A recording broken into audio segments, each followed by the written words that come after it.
morning, ma'am. Good morning, batchmates. So we are the group 2. So in presenting these dishes, different kind of dishes, so we experience excitement, hassle, but still we still manage to do it with teamwork po. So big credits to my group mates po.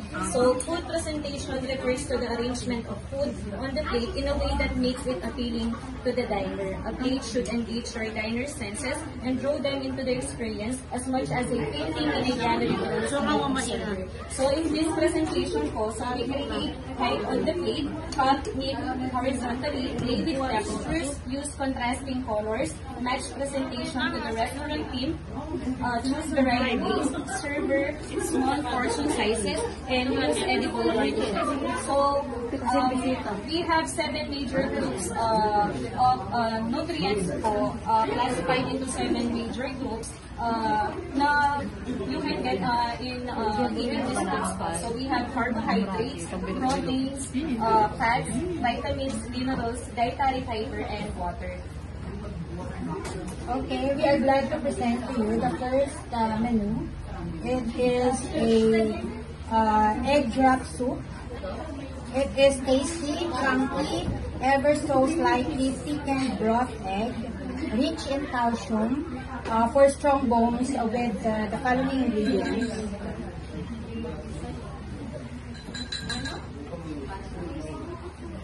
Okay, we have eggs, carrots, corn, and meatball.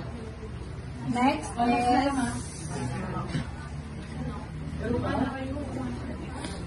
this is a Vietnamese inspired dish.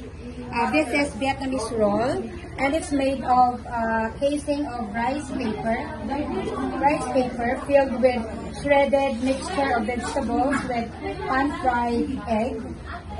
And this one is pesto pasta, made of wonderfully green sauce that offers a flavor that can be described as bright and pungent, with malunggay leaves, herbaceous garden aroma with delicate olive oil.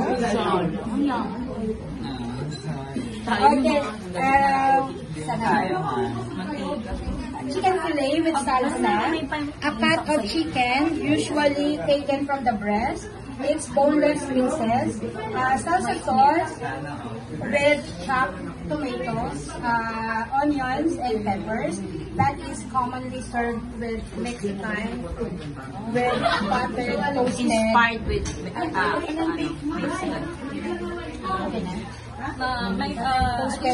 buttered toasted bread. Our group didn't use food preservative for like magic sarap ganon. So we use only salt and pepper. very good.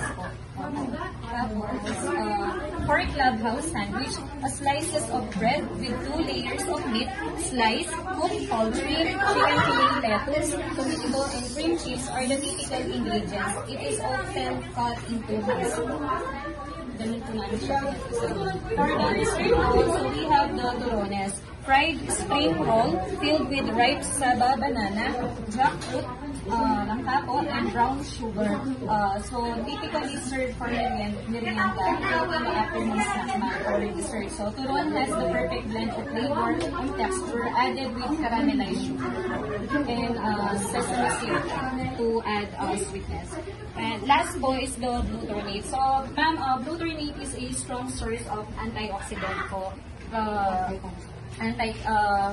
Anti-cancer. So the butterfly pea flower itself has no taste hardly at all. But once the blue water is mixed with honey and lemon, it tastes like a refreshing summer drink. So the more sugar and citrus juice you add, the stronger, more flavorful your butterfly lemonade. So we use, instead of using sugar, ma'am, we use honey po para sa ano niya.